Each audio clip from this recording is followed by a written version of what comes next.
And so like, so how has life shifted from working in Kauai to, because you've been working the Kauai branch, Yeah. service rentals, yeah. Yeah.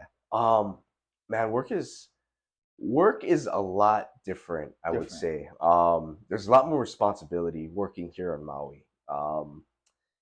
In a good way, and also maybe, you know, in a more stressful way, but that's why it took a lot of time to adjust, you know, because it's not so much just the work hours or the work style. It's learning to communicate with my father, who is my direct report, you know, my boss. Yeah. So we have completely different work styles too. So like, so what is your style? My style is very planned, very very meticulous, very detailed, like action. Like we do this thing because the numbers say this, you know, and that to me just makes sense, right? Like if I have the data to make a decision that says do it, like that's a good idea. My dad is very gut driven. Like he said, I'm kind of feeling this one, you know. Oh, the instinctual. This feels like a good idea. I think we should go with this. But, you know, and that's where we come at odds, because like he'll just, you know, he likes to just do stuff. So just running with it. And then I'm like, why didn't you tell me you were going to do this? And he's like, well, I never had to tell anyone I was going to do anything before, so why should I start now? And I was like, you know, that's fair, but you know, his thing is like, hey, I want to teach you the business. So, you know, I want you to learn the business. Like, how am I supposed to learn the business if you make a decision without consulting me first, right? So we would get into arguments a lot, and we still do. You know, it's different working with parents or family members compared to working with just saying like, hey, this is the CEO, this is your position, you work under them. CEO says something, you say, okay, boss, right? CEO is my father. CEO says do something, I say, why? Then he's like, what do you mean why? Like, no one ever tells me why. I'm like, well, now you do. My gosh. So it's an adjustment.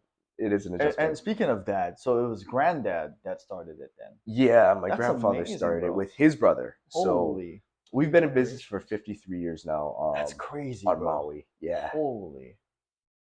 53 years. 53 years. I would love to ask your dad, like, what is that transition like? Because he's the middle. And then, you know, because it was his dad, and then him, and then passing the torch down now. Yeah. Like, I think you have a lot to say about that. I think he's very personable, right? Because if he's like gut driven, like run with it. Yeah. Hey, we'll figure it out as we go. And that kind of type. He's super charismatic. I'll give him that. And he has employees who will do whatever it takes if he asks them, you know, to do it. And I think, you know, we're different, right? We have a different like idea of what a work culture is and what we expect of our workplace. So for me to see that is really amazing, you know.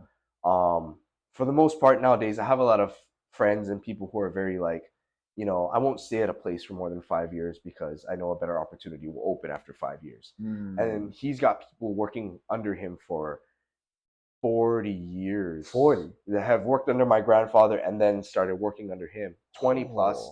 Not just 40, but also some that are in their 20 plus years. Even having employees that are 10 years plus is amazing these days. That's amazing. So we're really, I'm really proud of that fact, you know, because we've been able to keep these people like with livable wages even after things have gotten harder to do further on. You know, I bet we've made an effort to make sure that you know pay has been competitive. Not just within the industry, but with living in Maui, which, like, holy crap, dude, living here is really difficult, as you know, right? Yeah. So it's just, you know, something that makes me proud. Dang. So what do you see from your perspective of, like, what dad might be doing for that culture? Because that's says something about, you know, that quote where they say, like, they don't quit the job, they quit their boss? Yeah. Like, what do you see in dad that keeps people drawn that long? You know, because one day he was gonna step down, and you know, for sure. So like, what do you see?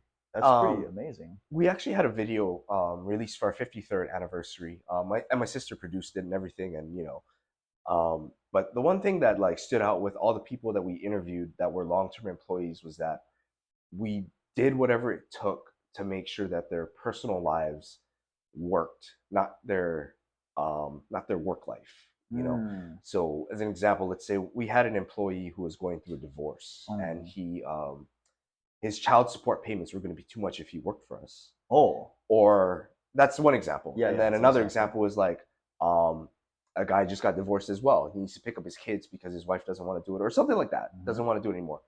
But he's not sure, like, can I leave work to go and do that? Or would I have to use sick time to take care of my kid or something like that?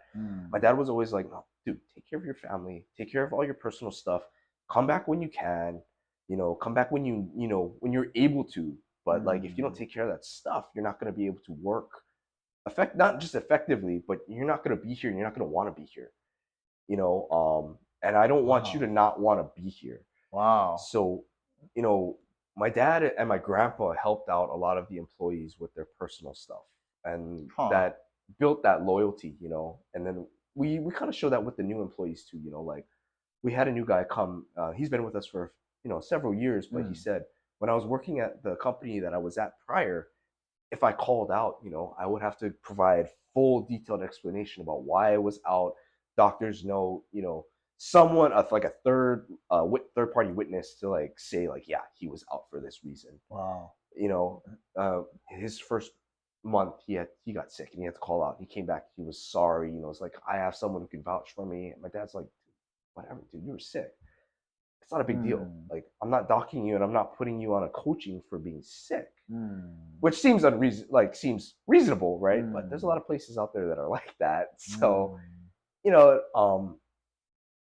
we just try to make sure that their personal lives work before coming into work. It's, being at the office is important, but not as important as making sure your kids are okay, or your kids is someone to pick them up from school. It's small stuff like that.